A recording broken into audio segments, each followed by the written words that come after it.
Permisi Ustaz, mau kemana Anda? Saya mau tanya, ini pertanyaan dari, saya bacakan ya, teman namanya Herfansyah Adius. Permisi Ustaz, saya mau tanya, kalau semisal nggak Jumatan 3 kali, sudah dianggap kafir.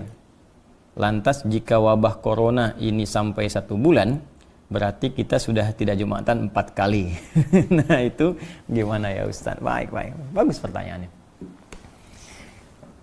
Memang ada keterangan dalam satu hadis yang diriwayatkan salah satunya oleh Imam Abu Daud. Nomor hadis 1052, rawinya Abi Al-Ja'i.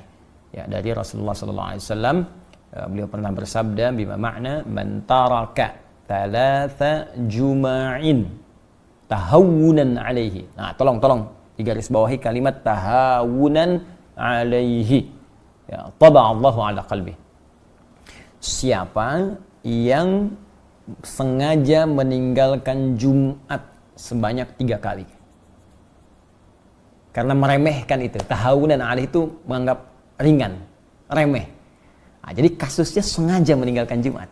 Nah, bukan karena ada sebab tertentu yang secara syariat dia boleh mengganti Jumat dengan zuhur.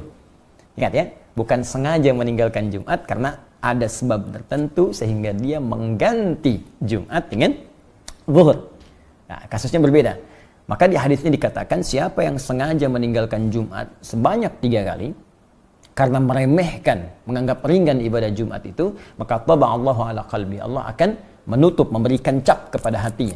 Ya, taba'a sama dengan khatama. Ya, sama dengan Al-Baqarah ayat ke-7 itu ketika Allah mengatakan khatamallahu ala qulubihim wa ala sam'ihim wa ala absarihim ghishawa wa lahum adzabun azim. Maka diancam oleh Allah Subhanahu wa taala, hati-hati.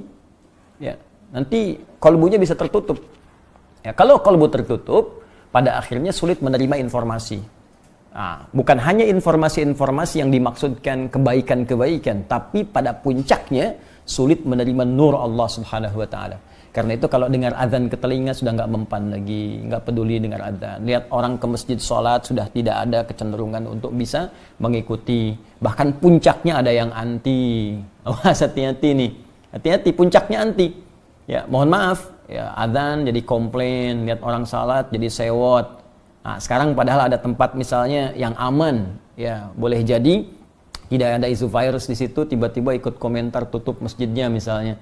Nah, ini aneh nih, saat masjid buka Anda tidak ada, ya, saat masjid sekarang ada corona ramai Anda minta ditutup, padahal orangnya nggak pernah ke masjid misalnya. Nah, itu juga hal yang penting untuk kita dudukan dengan cara yang baik. Jadi yang dimaksud kondisi sekarang corona ini kondisi yang berbeda yang dimaksudkan hadis yang tadi.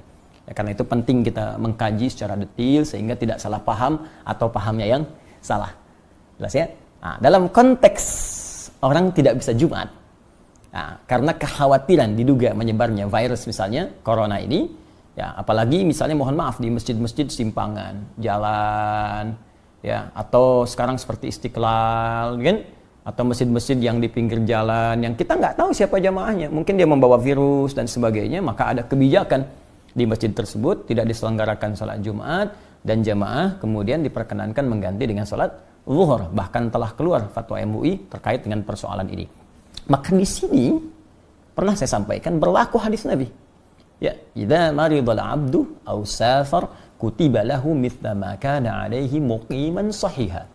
Kalau seorang hamba punya uzur, bahkan uzurnya pun ya bisa sakit, bisa karena penyakit tertentu, bahkan kalaupun nggak ada penyakit, safar kata Nabi itu. Safar, perjalanan jauh.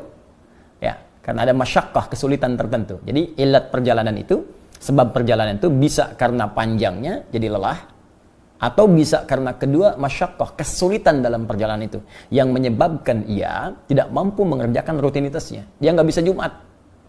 Kemudian dia kerjakan zuhur. Bahkan dalam waktu bukan Jumat pun dia berangkat, misal saya ingin katakan saya tinggal di Bekasi ini. Ya, kemudian saya akan ke Bandung. Macetnya luar biasa. Macet. Saya sampai di kilometer 57, saya singgah di situ. Nah, situasi macet luar biasa, mungkin sampai ke Bandung maghrib gitu kan, sehingga tidak mendapati asar di tempatnya atau di jalannya. Maka saya jamak qashar. Ya, saya gabungkan zuhur dengan asar, saya persingkat jadi 2. Itu dalam situasi jamak qasar pun, kata Nabi, Anda mendapatkan pahala sempurna seperti Anda biasa kerjakan sebelumnya dalam rutin. Jadi kalau Anda biasa ke masjid, dapat pahala ke masjid. Ya, dapat pahala komplit. Bahkan kalau Jumat pun Anda nggak Jumatan, Anda kerjakan zuhur, pahalanya dapat senilai Jumat. Itu hadis.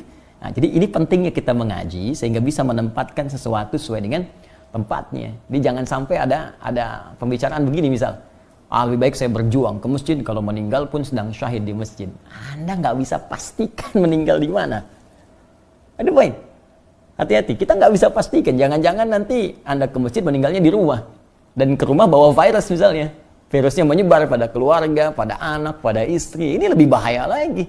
Jadi carrier Anda membawa nih. Jadi agen pembawa virus kepada yang lain. Nah ini penting difikirkan di dalam konteks ini. Dan Nabi telah memberikan solusi.